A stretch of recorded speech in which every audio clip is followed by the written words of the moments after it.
chers téléspectateurs, la Journée mondiale des Nations Unies, c'est ce 24 octobre, l'occasion pour ses représentants en Haïti de la remercier pour son rôle au sein de l'Organisation mondiale depuis 1945. La femme, moteur de la relance économique d'Haïti, tel est le thème de la deuxième édition du Forum économique des femmes entrepreneurs d'Haïti à Port-au-Prince. À l'instar des associations, des patrons de médias, des organisations de la société civile dont RNDDH, POHDH, Collectif 4 décembre, CRISFED et GILAP ont décliné l'invitation à faire partie de la commission séance sur le fonds Petro-Caribé. Toute l'assistance internationale aux sinistrés du séisme du 6 octobre avait transité par les autorités gouvernementales, a indiqué le coordonnateur humanitaire des Nations Unies en Haïti, alors que des habitants continuent de réclamer l'aide du pouvoir central. À l'étranger, des incidents ont éclaté en Argentine en marge du vote d'un budget controversé au Parlement. Restez branchés, les détails, c'est tout de suite.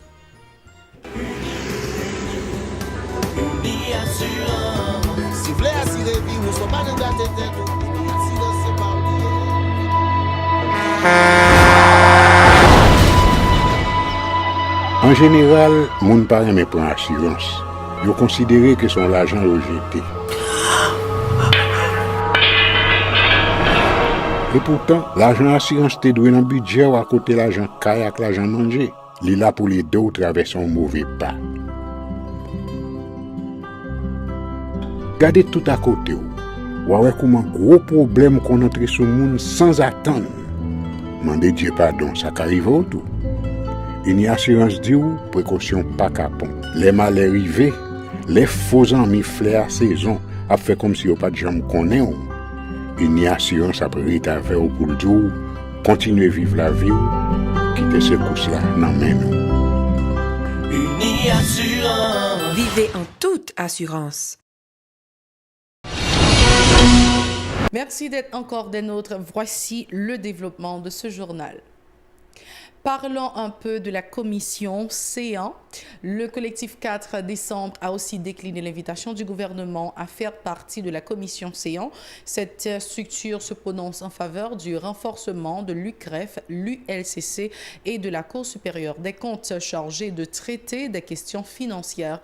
Une telle démarche va à l'encontre des engagements de cette structure qui plaide en outre en faveur du renforcement de la production nationale en vue de mettre en branle la machine économique du pays, selon une note en date du 23 octobre portant la signature de son coordonnateur général Jean-Robert Argan.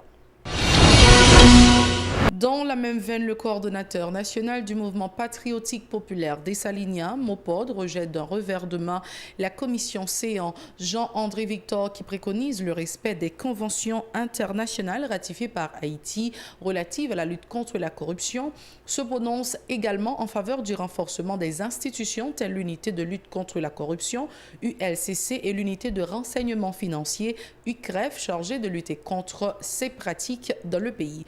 Écoutons-le au micro de Nancy Constant et David Mercieuse. Lorsque vous dites vous pouvez faire une commission indépendante avec partenaires privés là-dedans, au lieu de ça, avancer vers l'objectif là qui possède, la pour tarder au plus tôt. Raison, c'est que si on dit c'est l'institution nationale qui peut fonctionner, si on dit qu'il faut la justice la marcher, ça pour renforcer, c'est la justice là. Et en particulier, juge d'instruction. Mais si on a dépensé l'argent de l'autre côté, pour un film privé, par exemple, pour venir aider le gouvernement a parlé, a fait Petro-Caribé, on va parler de millions de dollars. Donc l'argent ça, ou t'as qu'à utiliser pour renforcer l'institution anticorruption dans le pays. Ou qu'on doit parler paroles qu'on veut, ou qu'on doit monter commission qu'on veut, ou qu'on doit révoquer monde qu'on veut. Ça pas fait dossier avancé. Une route qui tracée par convention contre corruption et l'État haïtien signe et ratifié convention ça, ce qui fait que l'IGA a dispositionné toute possibilité pour faire appel à entraide judiciaire au niveau international, toute possibilité pour faire appel à coopération technique dans le domaine. Donc c'est là, si vous attendez gouvernement, si vous attendez président, à parler parole comme ça, c'est là ça, vous pouvez le si vous avez une volonté pour faire dossier avancé. Donc tout l'autre bail vous attendez, c'est bris sapat que yo yé. La représentante spéciale du secrétaire général des Nations Unies en Haïti et chef de la MINUJUST s'est félicitée de la contribution de l'ONU à l'instauration d'un état de droit dans le pays à l'occasion de la commémoration de la Journée des Nations Unies le 24 octobre. Hélène Miguer-Lalim a notamment mis l'accent sur le soutien apporté au pays dans le domaine de la justice. Elle a promis de s'évertuer en vue de relever les défis définis dans le cadre de sa mission. Elle est au micro de Jean-Marc Sondorcé. Eric Garnoël. Le progrès réalisé des 3 mandats du volet de la MINUJUST. L'appui à la professionnalisation de la police nationale d'Haïti. Le renforcement des institutions d'état de droit. Et le suivi et la promotion des droits de l'homme. Pour la PNH, après un an de mise en œuvre du plan stratégique du développement 2017-2025, des progrès importants ont été constatés grâce à l'implication de tous les acteurs. Le nombre d'officiers est désormais de 15 735, dont 1568 des femmes, c'est-à-dire presque 10% de la force. La MINUJUST et ONU Femmes, avec la PNH et le ministère à la condition féminine et aux droits de la femme, mettent en œuvre un projet pour encourager les femmes à s'intégrer à la police. On essaye aussi d'augmenter la présence de la PNH à travers le pays. Depuis le début de la MINUJUST, 21 projets de construction et de rénovation des commissariats ont été lancés, ce qui a permis d'accroître la couverture territoriale de la PNH. Je salue le travail parlementaire qui a permis l'adoption par le Sénat et la Chambre des députés de la loi sur l'assistance légale. Dès sa promulgation, la MINUJUST se tient prête à appuyer le ministère de la Justice et de la Sécurité publique pour la formulation du plan d'action. En parallèle, nous continuons de promouvoir l'adoption du nouveau code pénal et au code de procédure pénale. On fait cela à travers l'organisation de conférences dans les régions entre les parlementaires et la population.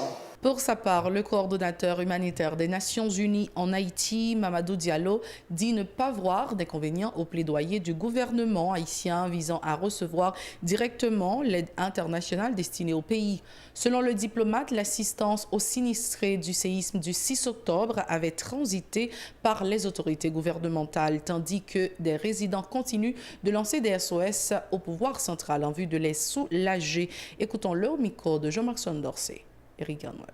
Le rassemblement de tel que nous avons eu il y a quelques semaines nous a permis de voir quelque chose que nous avons appelé de nos voeux depuis des années, à savoir la prise de leadership du gouvernement dans la réponse aux désastres et aux catastrophes humanitaires. Dans ce cas-là, heureusement pour nous, ce n'était pas aussi catastrophique que ce que nous avons vécu en 2010. L'entité gouvernementale en charge de cette réponse, qui est la direction de la protection civile, était en première ligne pour la réponse. Elle a apporté des réponses et quand il s'est agi de pouvoir soutenir cet effort, le gouvernement a fait appel à la famille humanitaire des Nations Unies et nous avons apporté de l'appui pour pouvoir combler certaines difficultés qu'il y avait. Le gouvernement a émis le vœu et il a présenté un plan de préparation de réponse aux désastres où il demande à ce que les ressources mobilisées par la communauté internationale utilisent les structures gouvernementales pour faire ce travail.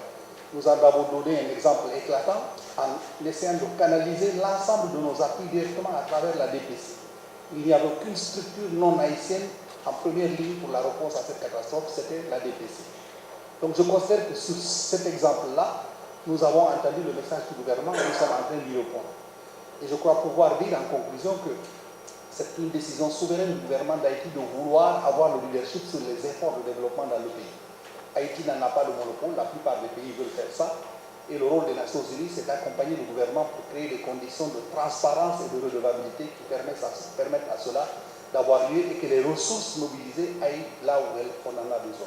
Le conseil d'administration de la Chambre de commerce des femmes entrepreneurs d'Haïti, CCFEH, a organisé jeudi au centre de convention de la Banque de la République la 2e édition du Forum économique des femmes entrepreneurs autour du thème « La femme, moteur de la relance économique d'Haïti ». Cette activité supportée par l'ambassade américaine en Haïti et ONU Femmes pourra contribuer au développement économique du pays selon Mme Michelle J.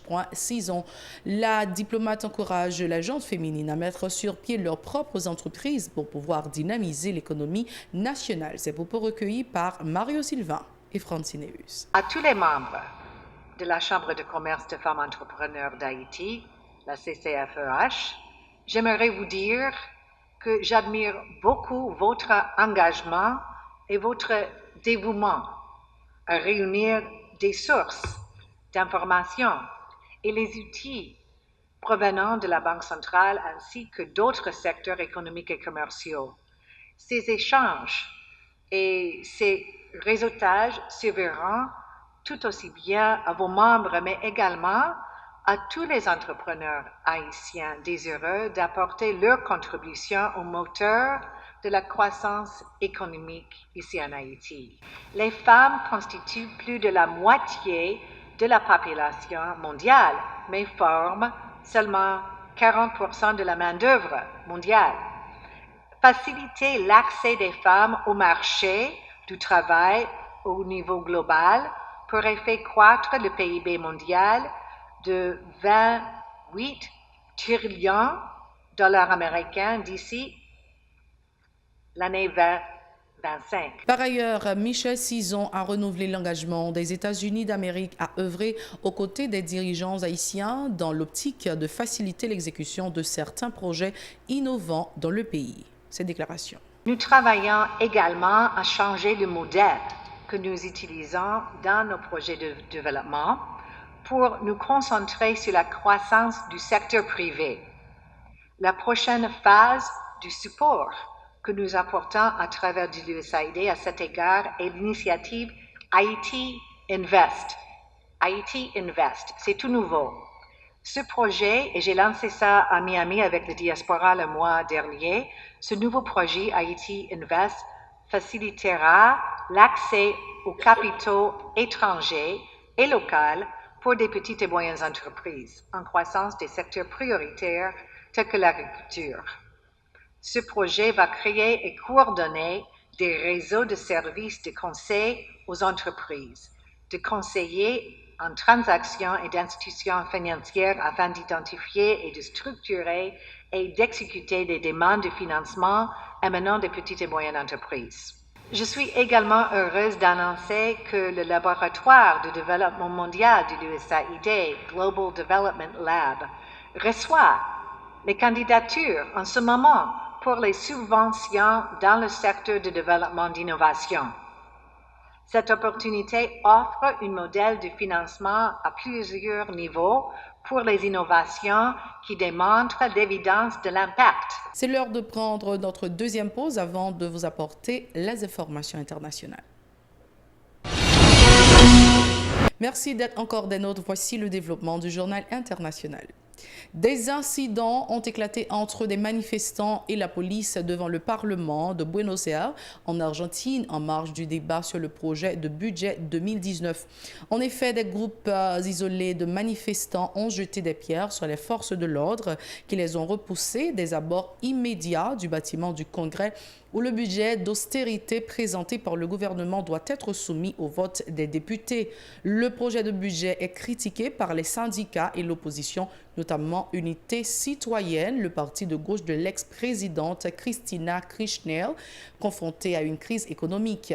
L'Argentine a sollicité le FMI qui lui a octroyé un prêt de 57 milliards de dollars. En contrepartie, le président de centre-droite, Mauricio Macri, s'est engagé à une grande rigueur, synonyme de licenciement dans le secteur public, de l'arrêt de chantiers publics et de récession. C'est la fin de ce journal. Merci d'avoir été avec nous. Au revoir. À la prochaine.